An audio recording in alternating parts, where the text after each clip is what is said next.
Hey, wellness warriors. Are you highly critical of yourself? Do you frequently procrastinate and wait until the last minute to get things done, if you even get them done at all? Is it hard for you to receive criticism or feedback from other people? Well, if this sounds like you, don't worry, I've got you covered. You are in the right place. Hi, my name is Laura Albers. I am a master certified wellness coach with the International Association of Wellness Professionals. I'm also a mental health therapist, the Clear Your Plate coach, and owner of Albers Mind and Body Wellness. And in today's video, what I want to share with you is 5 tips to help you pull the plug on people pleasing so that you can finally rock your goals. All right, so tip number 1 that I have for you to really shed this perfectionism that ultimately really holds you back is to rethink and redefine your measure of success. Okay, so let's talk about this one a little bit more. So when we think about success, first of all, success is very subjective. What might be success to me may mean something very different or really not be your measure of success. So we really want to get clear on what our own measure of success is and really work to kind of broaden that a bit as well. So for example, I may think that making 6 figures in my business as a measure of success, whereas somebody else, another entrepreneur might, need to make, over $1 million, and that's really their measure of success. Or perhaps your measure of success is whether you are able to stay home with your children and you want to raise, well-mannered, happy, healthy children. Maybe that's your measure of success. Maybe it's just getting a promotion at work. Maybe it's simply just being happy is really your measure of success, or maybe it's just giving back and sharing your gifts and talents with the world. So there's lots of different ways to measure success. And I think really broadening that and also identifying that for you can be a really great first step to really pull the plug on perfectionism and help you to start celebrating all the ways that you're successful. Tip number 2 is to focus on the 80-20 rule. Now, you may have heard of this rule when it comes to food, right? Like, a lot of people out there will say, follow that 80-20 rule of eating healthy 80% of the time so that you can leave sort of that 20% where you're having more of like the treats or you're indulging. Well, this is a little bit similar when it comes to pulling the plug on perfectionism. So really what we want to work on with the 80-20 rule is really focusing our efforts on the things that really matter. So for example, we don't need to spend all of our energy on every single task that we do. So essentially every task, we don't have to have these perfectionistic standards. Not everything has to be perfect. It's not worth our time and our energy for everything to be perfect. If that's our stance, we are quickly going to end in burnout. And maybe you've experienced burnout already. And so if we can really learn to discern what really deserves our full time and attention and energy, and what we can just simply adopt more of the done is better than perfect, which I love that quote, done is better than perfect. A lot of things simply require that. They simply require a done is better than perfect sort of requirement.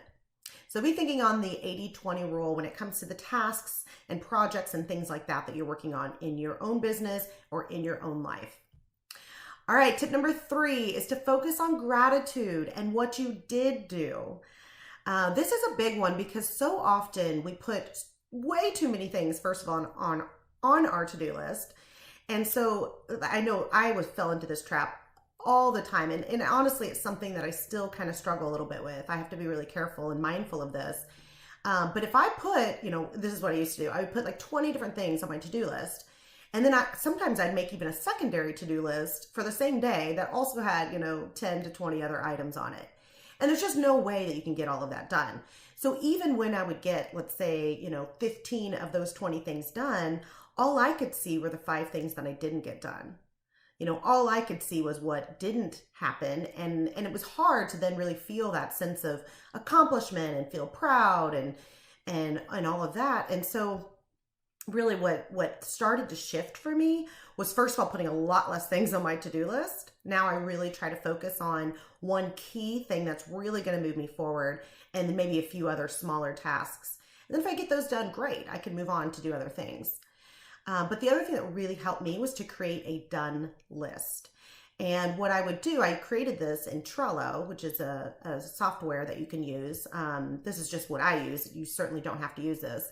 But I would create a whole separate board for things that I got done. And so each day, everything that got done in that day would move to that list. And so by the end of the week, I had this huge long list of all these things that I got done. And I would quickly kind of go through that because it really helped me to celebrate and recognize all of the things that I did get done and did get accomplished, as opposed to focusing on the few things that maybe I didn't. And so that really helped that mindset shift for me. All right, tip number 4 is stop being a zebra. Wait, what? You might be asking, what is she talking about? When I'm talking about being a zebra, I'm talking about the black and white thinking that we often have around goal setting and around success and around perfectionism. So this is often that black or white, that all or nothing. It's either success or it's failure. It's either right or it's wrong. It's that kind of thinking that often gets us stuck and trapped in this perfectionistic tendency. And so we want to start recognizing those times where we're having that all or nothing thinking, that black or white or zebra thinking, as I like to call it, and work to find the gray. Work to adopt that done is better than perfect mindset that I was telling you about a while ago for most situations, because most tasks and projects don't require them to be perfect.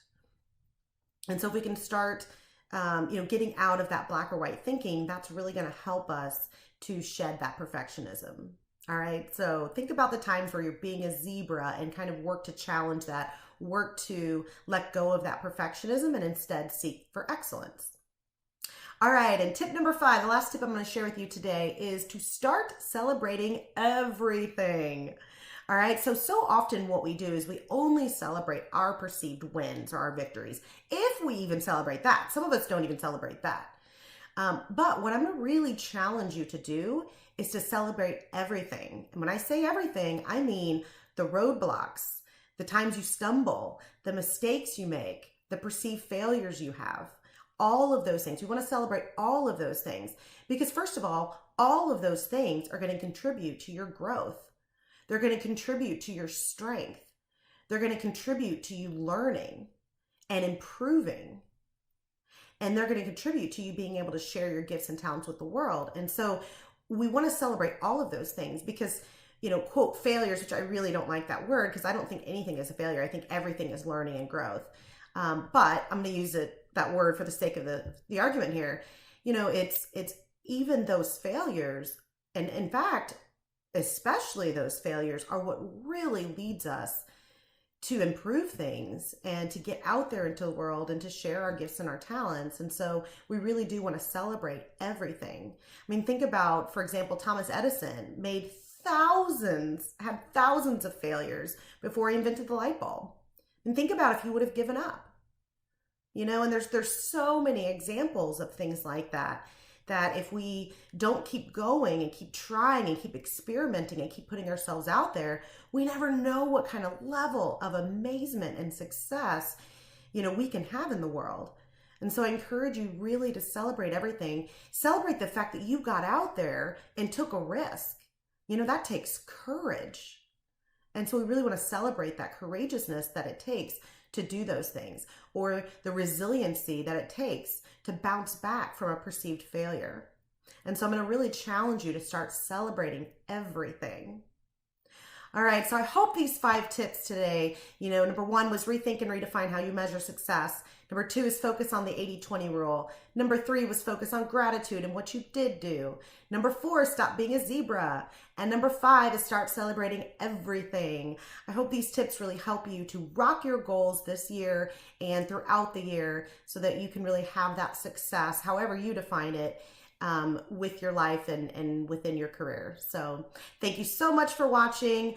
If you want to get more tips on mindset and sort of self-care strategies, check out my website. It's www.alberswellness.com, where I have my free 7-day self-care challenge.